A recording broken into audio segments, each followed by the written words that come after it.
Abonnez-vous sur la chaîne Afrique Sport pour de nouveaux contenus exclusifs de vos sportifs préférés. N'oubliez pas également d'activer la petite cloche pour ne rien rater. Bonjour à tous et bienvenue sur Afrique Sport pour la matinale.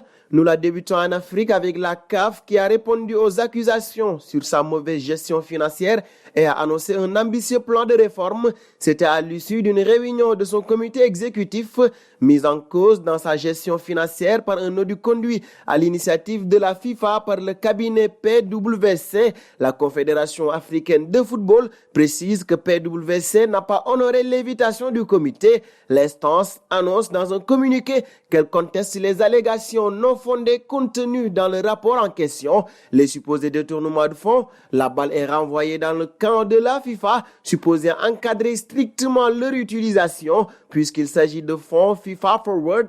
Enfin, mention est faite du dossier Tactical Steel qui met personnellement en cause le président Ahmad, interpellé par la brigade financière en juin dernier à Paris, accusé d'avoir fait preuve de favoritisme dans le choix de ce fournisseur.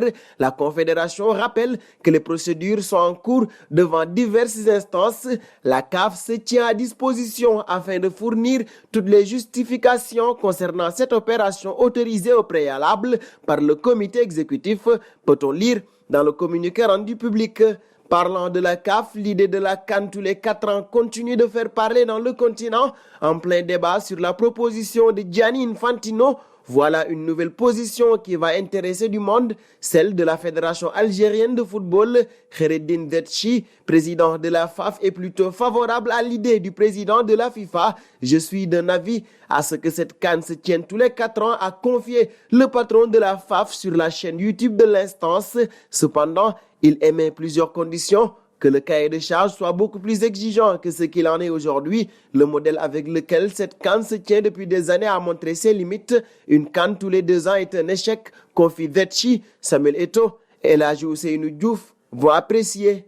Parlons maintenant de la star égyptienne Mohamed Salah. Ce dernier pourrait prendre part aux Jeux Olympiques de Tokyo cet été. Une perspective qui ne ravit pas son entraîneur à Liverpool. Jürgen Klopp est réticent à l'idée de voir l'un de ses joueurs majeurs prendre part aux Jeux Olympiques de Tokyo l'été prochain en plein début de saison. Liverpool préférerait conserver son joueur pour la préparation et le début de la saison 2020-2021. Est-ce que je veux perdre un joueur pour la pré-saison? Non, bien sûr que non, a répondu Klopp en conférence de presse. Pour le technicien allemand, il faudra une réflexion approfondie pour que Salah rejoigne sa sélection dans ces Jeux Olympiques. Si Klopp s'inquiète pour Mo Salah, Frank Lampard, lui, révèle toute son admiration pour Hakim Ziyech, toujours aussi brillant cette saison avec l'Ajax. L'international marocain va rejoindre Chelsea l'été prochain. Frank Lampard s'est félicité en conférence de presse de son arrivée. Je pense que c'est un joueur fantastique. Je l'ai remarqué pour la première fois lors de leur parcours en Ligue des Champions la saison dernière. J'ai pensé que c'était un de leurs meilleurs joueurs, particulièrement lors des matchs contre Tottenham, a-t-il avancé. Une belle collaboration est en vue pour la saison prochaine entre les deux hommes.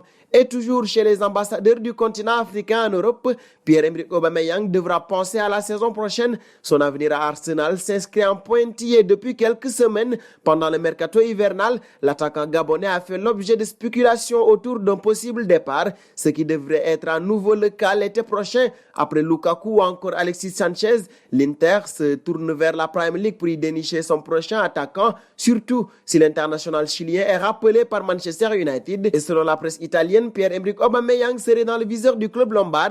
L'international gabonais serait envisagé par Antonio Conte en cas de départ de Lautaro Martinez.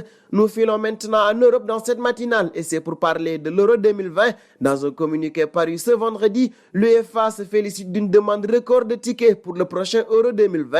En effet, 28,3 millions de places au total ont été demandées par les fans, un chiffre 2 fois plus important que lors de l'Euro 2016. Dans le détail, les 2 matchs qui déchaînent pour l'heure le plus les passions sont évidemment la finale à Wembley, mais aussi le très attendu Allemagne-France, respectivement 714 000 et 710 000 demandes. Les déçus sont malgré tout nombreux, plus qu'au total, seuls 2,5 millions de tickets sont mis en vente sur l'ensemble de la compétition.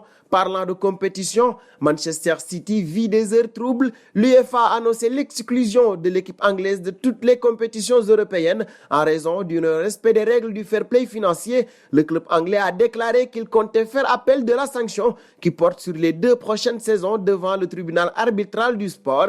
Le club actuellement deuxième de la Premier League est qualifié pour les 8e de finale de la Ligue des Champions, a également écopé d'une amende de 30 millions d'euros. Le club a immédiatement annoncé qu'il allait faire appel devant le TAS.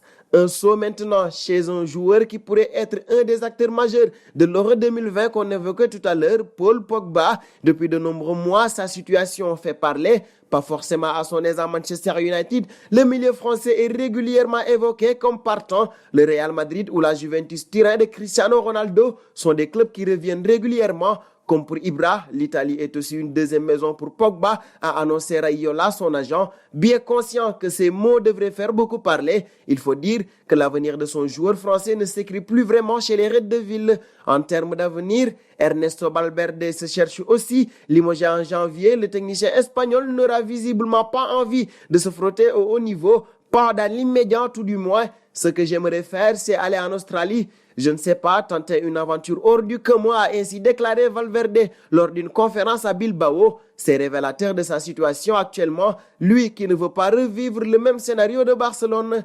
Et nous fermons cette matinale avec une touche d'humour. Après Matuidi Femme, Blaise Matuidi a récidivé à l'occasion de la Saint-Valentin 2020 avec un nouveau tweet hilarant. Le milieu français de la Juventus Turin a publié sur Twitter, le jour de la Saint-Valentin, une photo de sa famille en faisant apparaître Matuidi Famille dans la barre de recherche, une belle référence à son message adressé à sa campagne en 2017 avec à l'époque Matuidi Femme inclus suite à une recherche Google Images, de quoi assumer sa bourde et surfer dessus de belle manière. C'en est fini pour cette matinale donc. Nous vous remercions de l'avoir suivi et vous donnons rendez-vous très vite sur Afrique Sport pour vous offrir le meilleur de l'information foot. Afrique Sport lance son application disponible sur Android. Prime League, Liga, Matinale d'Afrique Sport, Info Mercato. Vous ne raterez aucune information, alors n'hésitez plus et faites de l'application Afrique Sport votre ami de tous les jours.